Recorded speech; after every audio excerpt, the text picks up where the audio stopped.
Today, we're diving deep into the hidden language of your body, the secret electrical signals that keep absolutely everything running.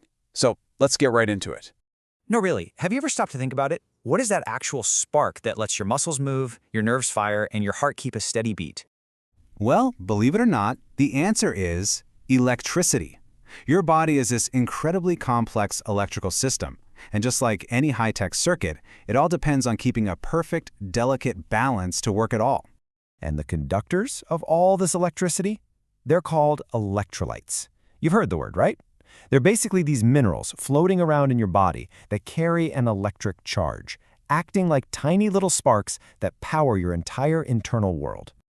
Now here's the crucial part. For every single one of these electrolytes, your body needs the amount to be not too high, not too low, but just right. We're going to call this the Goldilocks zone. So what happens when you wander outside that zone? Well, you enter a state of imbalance. If your levels dip too low, that's a hypo state. And if they spike too high, that's a hyper state. Just remember those two little prefixes, because they are the key to unlocking everything we're about to talk about. Okay, so have you ever looked at a lab report? It can feel like you're trying to read an alien language, right? All those long, complicated words. But what if I told you there's a super simple code to crack them? It's way easier than it looks. It's just a simple three-step process. First, you spot one of our prefixes, hypo for low or hyper for high. Second, you find the root word for the electrolyte. And third, you just stick them together. That's it. You pretty much have a decoder ring for medical jargon now. All right, you ready? Let's meet some of the key players and put our new skill to the test. First up is one you've definitely heard of, sodium. It's absolutely crucial for managing your body's fluids and making sure your nerves work properly. Okay, let's apply our rule. See hypo right there? It's combined with the word natremia, which comes from the Latin for sodium. Put them together, hyponatremia. Boom, low sodium. So what's high sodium? You got it, hypernatremia. See? Simple. And here it is, the Goldilocks zone for sodium. Your body is constantly working 24/7 to keep your sodium levels between 135 and 145. That's a pretty specific window, right? Okay, let's keep this ball rolling. Our next electrolyte is potassium, and this one is an absolute superstar when it comes to your heart's rhythm and your muscle function. Let's use our decoder key again. Hypo plus kalemia, the root for potassium, gives us hypokalemia, or low potassium, which means the opposite, high potassium, has to be hyperkalemia. You're totally getting the hang of this. But now, whoa, look at this range, just 3.5 to 5.0. That is so much tighter than sodium's range. This tells you just how incredibly sensitive your body is to the tiniest shifts in potassium.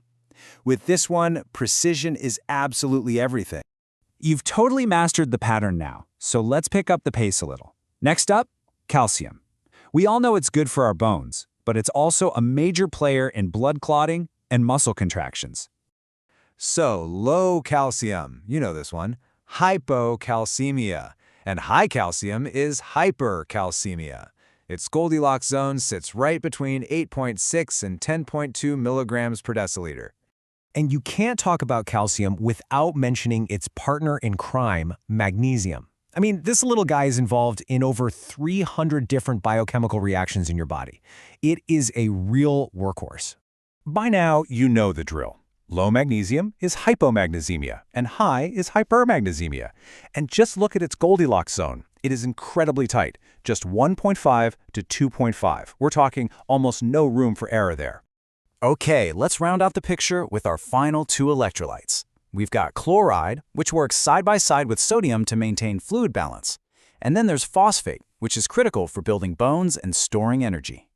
And honestly, by this point, a table like this is a piece of cake for you, isn't it? You see hypochloremia and you know it means low chloride. You see hypophosphatemia and you know it's low phosphate. You have officially cracked the code. So let's zoom out and bring it all together. Every single electrolyte has a unique and vital job. Staying inside that Goldilocks zone isn't just a good idea, it's non-negotiable for good health. And now you have the key. Hypo means too little, hyper means too much. This isn't just trivia. Understanding this language empowers you to be a part of the conversation about your own health. So after seeing all these numbers and names, and all these razor-thin windows of safety, what's the fundamental principle we should really walk away with?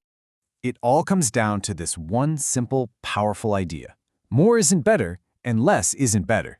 The goal isn't just to have electrolytes, it's to have them in perfect, harmonious balance.